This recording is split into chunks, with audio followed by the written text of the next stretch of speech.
Here's voice architect and campaigner, the man Anthony Albanese described as a giant, Thomas Mayo, speaking at a Black Lives Matter rally in 2020, showing his commitment to unity and proving that the voice has nothing to do with radical left-wing ideology. Mayo was a wharfie and a union official. And in 1998, I was on that wharf. I was driving down to the wharf in the morning, listening to the radio, and John Howard, that bastard, had colluded with my employer, Patrick Stevedores, to drag us out of our livelihoods all around the country. And we fought back. And because of my union's part in social justice, being there at the forefront, helping the Gurindji people with the Wayfield walk-off, the Pilbara strike, the community came out and helped us win. And here's Teela Reid, the woman that Albo called, along with Thomas Mayo, one of the remarkable people advising him on The Voice. She's explaining how The Voice will have nothing to do with the other demand of the Uluru Statement, a treaty, or reparations, or more special land rights. A number of particularly important legal concepts which I want to draw people's attention to. As many of you know, I'm a lawyer and I'm an activist, but first and foremost, I am a proud Wiradjuri and Walwan woman. It was with respect to the Communist Party and the particular struggle that it fought with and beside First Nations, was it addressed this assumption that Australia was peacefully settled.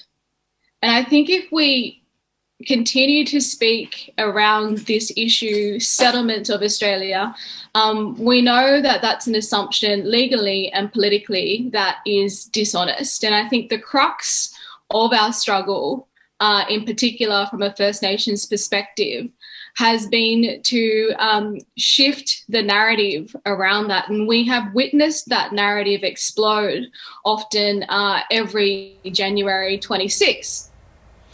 Teela Reid has made it clear on Twitter regularly that she wants Australia Day abolished. In this video, she was speaking alongside Thomas Mayo on a webinar for the Search Foundation, which describes itself as, quote, the successor organisation of the Communist Party of Australia.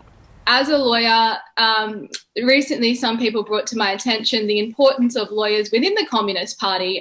In particular, there was Christian Smith and Elliot Johnson who had pivotal roles, and lawyers' roles within the movements have been particularly important. This was a conference that was paid for by you, partly.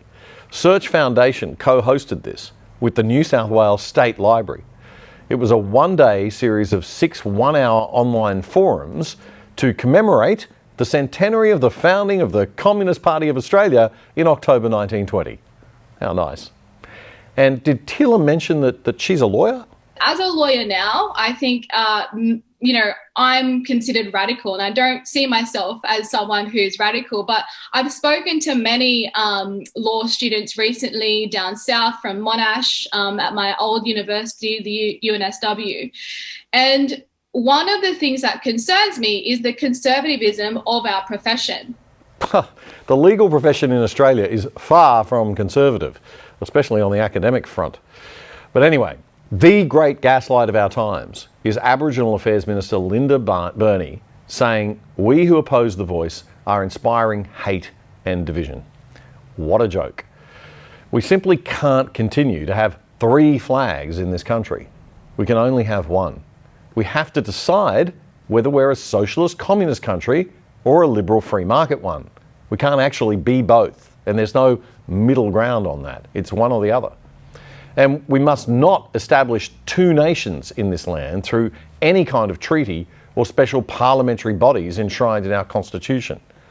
That will only keep the flames of racial division alive forever. We simply must heal and move forward. It is simply not a lie, nor is it an exaggeration, to say that these activists, who are not fringe dwellers, but as the Prime Minister has said, are his remarkable advisors on The Voice, do not want treaty. Reparations, they want that as well, and a divided 2-nation system with a heavy dose of socialist communist ideology thrown in. That is what they want. It is not fear-mongering to state that clear and apparent truth. That is what I call truth-telling. So stop accusing the no side of dirty tricks, Linda Burney. We're just telling the truth.